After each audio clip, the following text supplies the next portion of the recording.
Hi, I'm Norman A. Hood, financial advisor and host of the Exit Plan Show. I interview America's top advisors, like today's guest, Brent Longnecker of Longnecker Associates, to help business owners enjoy more personal freedom, grow their companies faster, and transition ownership seamlessly when the time comes.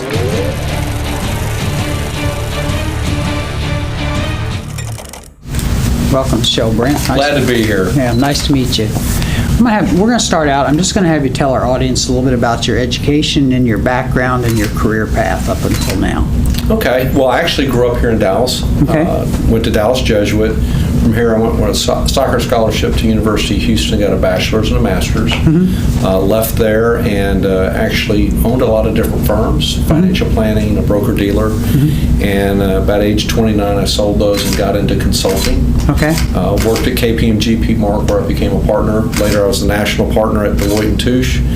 And my partner and I, Chris Crawford, we spun a company out called Resources. But in 2003, with Herb Keller as our mentor, the great CEO of Southwest Airlines, we formed Longnecker Associates, and now we're almost 12 years and going strong. Wow, that's fabulous. Yeah. How do you think people that know you the best, your friends and relatives, how do you think they would describe you personally? Well, that's evolved over time. I would say today it would probably be encouraging, creative, and a real problem solver. Okay. I like that, but I think those three are probably the top three. Okay. As far as Longnecker Associates, can you tell our audience some of the services you offer? Sure. It's three-pronged: strategy, governance, and compensation. Okay. All three of those go hand in glove. We spend a lot of time with companies across the world trying to make sure that they, as effectively as possible, attract, retain, and motivate the type of talent they need, both at the executive level, but also down in the key employee level. Okay. And it's really key to be able to do that, but also from a standpoint of when an executive's getting ready to exit, what's their package look like? What does the next leader look like as far as his package goes? Just trying to make sure that that's seamless. And along with compensation, of course, goes the issue of governance. Was it done the right way? Did it follow the charters and things like that? And then strategy-wise, are we still keeping all of that, the compensation and the governance, in alignment with the business strategy? Okay. And I'm sure other companies do that. Is there anything that differentiates you from some of the other firms that are in that same space? I would say there is. We were thinking about that the other day as we prepared for you, and I think the key is that when I was at Deloitte & Touche, which I loved, it was great, for 15 years, good process, methodology, but everything was very much transactional.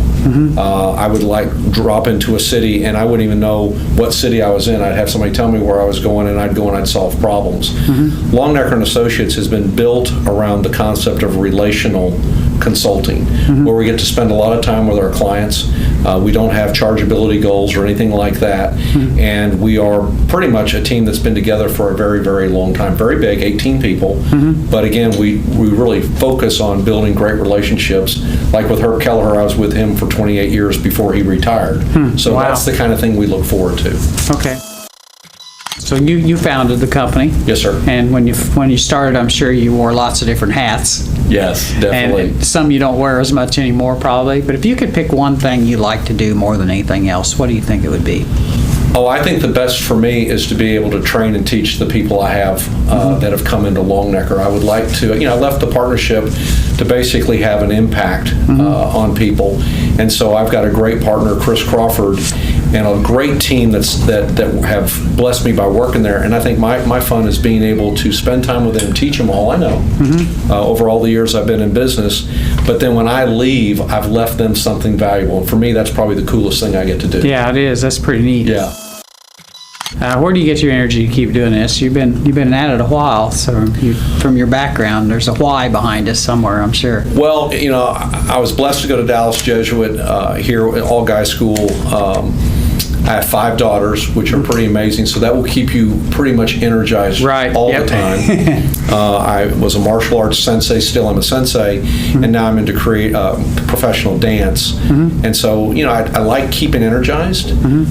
Those things I do on the side are a lot of fun, but, at the end of the day, you want people to know that you walk the talk. And so I think that every day it's fun to get up and attack. Okay. And last question. We help business owners, as you heard in the intro, enjoy more personal freedom, grow their companies faster, transition ownership, and then we talked a little bit off camera about the fact that sometimes business owners have a hard time redefining their purpose after they leave their company or drag their feet leaving because of that. Yes.